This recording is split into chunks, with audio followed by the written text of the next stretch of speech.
Shalom, salam makan sehat. Mengasihi saudara adalah wujud hidup di dalam terang. Itulah tema MTPJ minggu ini. Bacaan diambil dari 1 Yohanes 2 ayat 7 sampai 17. Pertanyaannya saudara, mengasihi yang bagaimana sehingga bisa disebut sebagai perwujudan hidup di dalam terang? Sebab mengasihi adalah sebuah tindakan yang dapat didorong oleh macam-macam motivasi, saudara. Nah, mengasihi dengan motivasi yang bagaimanakah yang disebut perwujudan hidup di dalam terang? Ya, topik ini mungkin diambil dari 1 Yohanes 2 ayat 10 ya. Bunyinya seperti ini, saudara. Barang siapa mengasihi saudaranya, ia tetap berada di dalam terang, dan di dalam dia tidak ada penyesatan. Nah, jadi tanda berjalan di dalam terang adalah mengasihi saudara. Wujud kita hidup di dalam terang adalah mengasihi saudara, mengasihi sesama kita. Lantas bagaimana kita mengasihi saudara atau sesama kita? Judul perikop bacaan kita adalah perintah yang baru, saudara. Namun uniknya, pada awal perikop dikatakan sebagai berikut ya. 1 Yohanes 2 ayat 7. Saudara-saudara yang kekasih, bukan perintah baru ya. Jadi bukan perintah baru yang kutuliskan kepada kamu, melainkan perintah lama yang telah ada padamu dari mulanya. Perintah lama itu ialah firman yang telah kamu dengar. Judul perikop dikatakan perintah yang baru. Namun di awal perikop dikatakan bukan perintah baru. Lantas yang dimaksud perintah yang mana? Yaitu perintah tentang firman yang telah kamu dengar. Nah, mari kita lihat Yohanes 13 ayat 34 ya.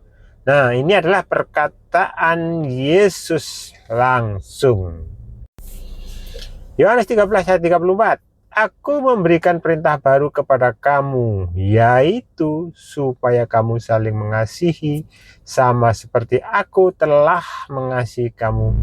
Demikian pula kamu harus saling mengasihi. Nah, jadi perintah yang dimaksud dalam 1 Yohanes 2 ayat 7 adalah perintah Yesus Kristus dalam Yohanes 13 ayat 34 tadi ya.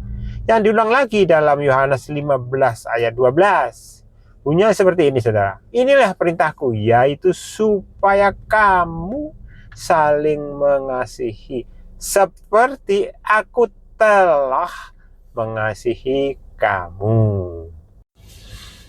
Ketika Tuhan Yesus mengatakan, aku memberikan perintah baru kepada kamu, berarti ada perintah lama ya. Ada perintah sebelumnya. Apa itu perintah sebelumnya?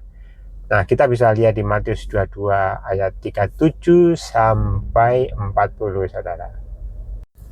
Nah, di situ tentang kasihilah Tuhan Allahmu dengan segenap hatimu, dan dengan segenap jiwamu, dan dengan segenap akal budimu. Kemudian juga ada kasihilah sesamamu manusia seperti dirimu sendiri.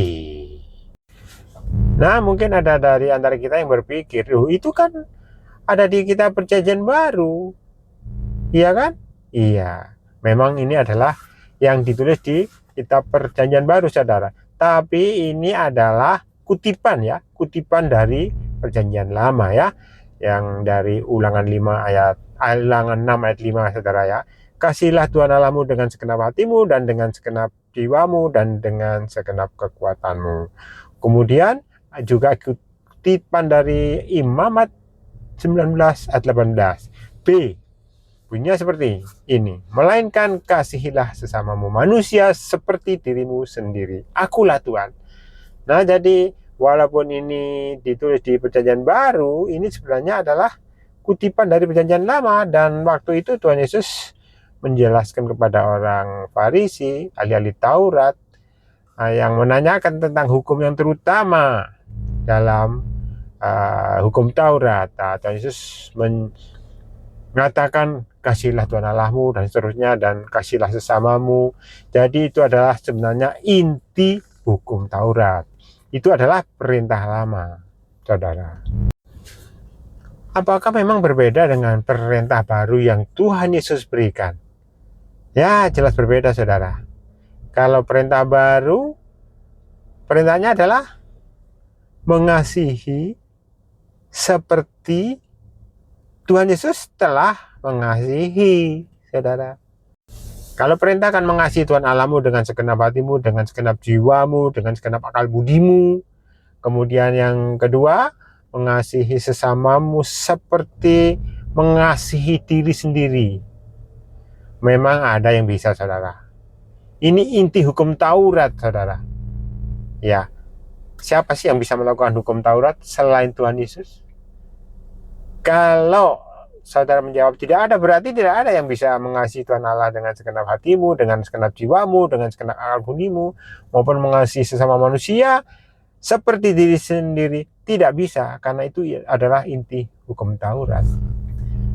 Bedanya dengan perintah yang baru, Tuhan Yesus bilang, kasihilah sesamamu seperti Tuhan Yesus telah mengasihi kamu. Jelas sangat berbeda. Kalau Tuhan Yesus sudah memberi kasih kepada kita, kita sudah merasakan kasihnya, ya seperti itulah yang kita harus mengasihi sesama kita. Jadi ketika kita sudah mengalami kasih Kristus, merasakan kasih Kristus, maka kita akan bisa mengasihi seperti itu karena kita sudah mengalami. Itulah yang Tuhan Yesus perintahkan. Kamu yang sudah menerima kasihku, yang telah dikasihi Tuhan Yesus dan telah merasakan, pasti bisa mengasihi sesama seperti yang Tuhan Yesus telah berikan kepada kita. Jadi sangat berbeda, saudara. Jadi bagaimana kita mewujudkan bahwa kita hidup di dalam terang? Yaitu tadi, kita mengasihi sesama kita, mengasihi saudara kita seperti yang Yesus telah berikan kasihnya kepada kita, dan kita telah merasakan.